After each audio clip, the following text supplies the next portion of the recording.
उत्तरकाशी के सिलक्यारा में पिछले 9 दिनों से 41 जिंदगियां एक टनल में फंसी हुई हैं।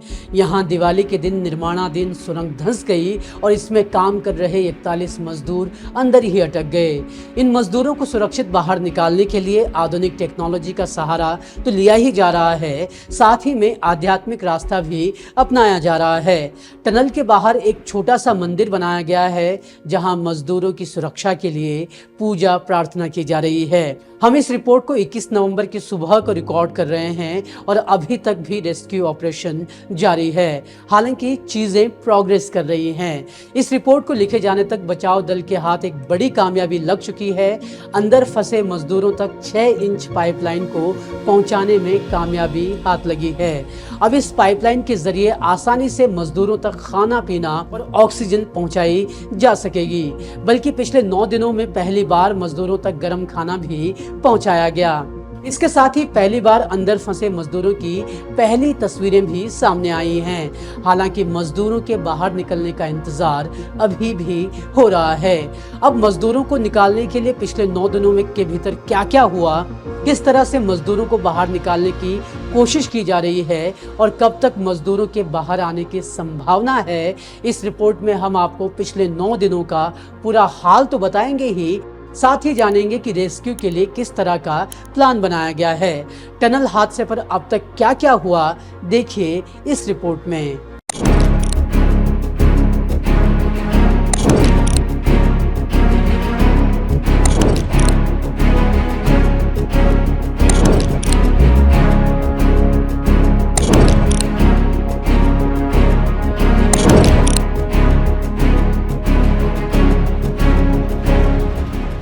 11 नवंबर शनिवार रात 8 बजे मजदूरों की शिफ्ट शुरू हुई थी, जिसमें 40 से 50 मजदूर काम पर गए थे।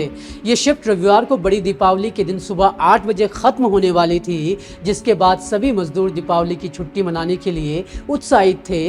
लेकिन इससे पहले ही सुबह करीब 5 बजे सुरंग के सिलक्यारा वाले मुहाने से 230 मीटर अंदर सुरंग का 30 से 35 मीटर हिस्सा टूट गया। पहले धीरे धीरे मलबा गिरा, जिसे सभी ने हल्के में लिया। फिर अचानक भारी मात्रा में मलबा आया और सुरंग बंद हो गई। इस दौरान 3-4 मजदूरों ने भागकर अपनी जान बचाई, लेकिन अन्य सुरंग के अंदर ही फंसे रह गए। यह हादसा ब्रह्माखाल यमुनोत्री राष्ट्रीय राजमार्ग पर सिलक्यारा से डंडाल गांव तक निर्माणाधीन टनल में हुआ है। जिस टनल में यह हादसा हुआ है, ये ऑल वेदर रोड प्रोजेक्ट का हिस्सा है। इस टनल की लंबाई 4.5 किलोमीटर है। अब तक 4 किलोमीटर टनल का निर्माण हो चुका है। सुरंग पर आखिरी चरण का काम चल रहा था और यह पहली बार नहीं है कि सुरंग को भूस्खलन की घटना का सामना करना पड़ा हो। इससे पहले इसी साल मार्च में भी यहाँ पर भूस्खलन की घटना हो चुकी है। इतना संवेदनशील काम होने के बावजूद यहाँ लगाया गया ह्यूम पाइप भी हटा दिया गया। अब ये ह्यूम पाइप की पूरी कहानी क्या है, वो भी हम आपको आगे बताएंगे, लेकिन पहले इस हादसे को जान लेते हैं। शुरुआत में आशंका जताई गई कि यहाँ पर 40 मजदूर फंसे हुए हैं। हालांकि बाद में पता चला कि यहाँ पर कुल 41 मजदूर फंसे हुए हैं। यहाँ फंसे हुए मजदूर बिहार, झारखंड, उत्तर प्रदेश, पश्चिम बंगाल, उत्तराखंड और हिमाचल प्रदेश के हैं। इसके साथ ही ओडिशा के भी कुछ मजदूर यहाँ पर फंसे हुए हैं। खबर मिलने के बाद से ही यहाँ पर पुलिस बल, एनडीआरएफ और एसडीआरएफ की टीम लगातार मौजूद है। अच्छी बात यह है कि अभी तक किसी के हताहत होने की खबर नहीं है। 12 नवंबर को भी बचाव अभियान जारी रहा। इस दिन तक बचाव दलों ने 15 मीटर से ज्यादा मलबा हटा लिया था। मलबा हटाने के लिए हैवी एक्सकेवेटर मशीनें जुटाई गईं। इस दौरान वॉकी टॉकी के जरिए टनल में फंसे मजदूरों से संपर्क भी किया गया। सुरंग में पानी की आपूर्ति के लिए बिछी पाइपलाइन से ऑक्सीजन भेजा गया। इसके साथ ही इसी पाइपलाइन से कंप्रेसर के जरिए दबाव बनाकर टनल में फंसे मजदूरों तक खाना और पानी भी भेजा गया। उत्तरकाशी के सर्कल अधिकारी ने बताया कि मलबा लगभग 60 मीटर गहरा है और जैसे ही हम मलबा हटा रहे हैं, वैसे ही ऊपर से और मलबा गिर जा रहा है। 13 नवंबर को सुरंग के अंदर 21 मीटर तक मलबा बाहर निकाले जाने की बात कही गई। इस दौरान सिर्फ 19 मीटर मलबा और बचा था। इस दौरान प्रशासन की तरफ से भी ये जानकारी दी गई कि सिलक्यारा पोर्टल यानी सुरंग के मुखद्वार से करीब 205 मीटर, अंदर की तरफ से करीब 245 मीटर तक भूस्खलन हुआ है। 245 मीटर से आगे सुरंग सुरक्षित और खाली है। ये वही हिस्सा है जहां सभी मजदूर फंसे हुए हैं। 14 नवंबर आते आते अंदर फंसे मजदूरों के परिजनों ने नाराजगी जाहिर करना शुरू कर दिया। साथ ही मजदूरों ने भी रेस्क्यू में हो रही देरी पर नाराजगी जताई। लेकिन रेस्क्यू ऑपरेशन की शुरुआत से लेकर अभी तक जो दिक्कत आ रही है उसमें मलबे का लगातार बढ़ना है। बचाव कार्य में जुटे लोग शॉर्ट ट्रीटिंग मशीनों से मलबे को थामने का प्रयास कर रहे थे, लेकिन फिर भी मलबा गिरते ही जा रहा है। इसके बाद एक नई रणनीति अपनाई गई। देहरादून से ऑगर मशीनें मंगाई गई। इसके साथ ही 900 mm व्यास के MS पाइप गाजियाबाद और हरिद्वार से मंगाए गए। इन पाइप के जरिए मजदूरों को निकालने का प्रयास किया गया। 15 नवंबर को इस हादसे के चश्मदीद रहे एक मजदूर ने बताया कि यह हादसा आखिर हुआ कैसे। ओडिशा के नवरंगपुर निवासी साइमन बत्रा उन मजदूरों में से एक हैं जिन्होंने सिलक्यारा सुरंग हादसे में मौत को करीब से देखा है। शॉर्ट क्रीट मशीन के ऑपरेटर साइमन की हादसे वाले दिन से ही तबीयत खराब है। उसने बताया कि जहां भूस्खलन हुआ उससे कुछ दूरी पर ही वो अपने कुछ साथियों के साथ बैठा हुआ था। कुछ साथी अंदर की ओर थे और इसी बीच वहां बम ब्लास्ट जैसी आवाज के साथ भारी भूस्खलन हुआ और पूरी सुरंग में धूल का गुबार छा गया। उन्हें कुछ समझ नहीं आया कि क्या हुआ। वह अपनी जान बचाने के लिए बाहर की ओर भागे। वहीं अंदर बैठे मजदूर सुरंग के अंदर ही फंस कर रह गए। 16 नवंबर को देर रात मलबे की ड्रिलिंग के दौरान ताजा भूस्खलन होने और मिट्टी गिरने से काम बीच में ही रोक दिया गया। बाद में ऑगर मशीनें भी खराब हो गई और इसके बाद प्लान बी पर काम शुरू हुआ। भारतीय वायुसेना के C-130 हरक्यूलिस विमानों को तैनात किया गया। इसकी मदद से 25 टन वजनी अत्याधुनिक बड़ी ऑगर मशीनें 2 हिस्सों में दिल्ली से उत्तरकाशी पहुंचाई गईं। नई मशीन 1 घंटे में 5 से 7 मीटर मलबे को भेदने की क्षमता रखती है। हालांकि इन सब के बावजूद भी हालात सुधरे नहीं। 17 नवंबर को अमेरिकी ऑगर मशीनों ने 21 मीटर तक ड्रिलिंग का काम कर लिया था। अमेरिकी jack and push earth auger machine से शुक्रवार की सुबह तक 21 मीटर तक पाइप मलबे में डाले जा चुके थे। प्लान ये है कि ड्रिलिंग के बाद स्टील के बड़े व्यास वाले पाइपों से एस्केप टनल तैयार की जाएगी, जिससे मजदूरों को बाहर निकाला जा सके। हालांकि 18 नवंबर को पता चला कि इन मशीनों ने काम करना ही बंद कर दिया है। इसके बाद इंदौर से एक नई मशीन लाई गई जिसे सुरंग के 200 मीटर अंदर ले जाया गया ताकि रुके हुए काम को आगे बढ़ाया जा सके।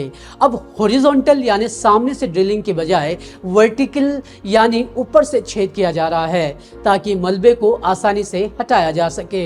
अब तक टनल के अंदर 70 मीटर में फैले मलबे में 24 मीटर छेद किया जा चुका था। इस बीच प्रधानमंत्री कार्यालय यानी PMO के उप सचिव मंगेश गिल्डियाल और प्रधानमंत्री के पूर्व सलाहकार और उत्तराखंड सरकार के विशेष कार्याधिकारी भास्कर खुलबे ने घटनास्थल का दौरा किया। बचाव अभियान की रणनीति को लेकर आयोजित एक विशेष बैठक में हुए विचार विमर्श के बाद उन्होंने घोषणा की कि सिलक्यारा सुरंग हादसे में फंसे श्रमिकों को निकालने के लिए रेस्क्यू ऑपरेशन अब 6 मोर्चों पर चलेगा।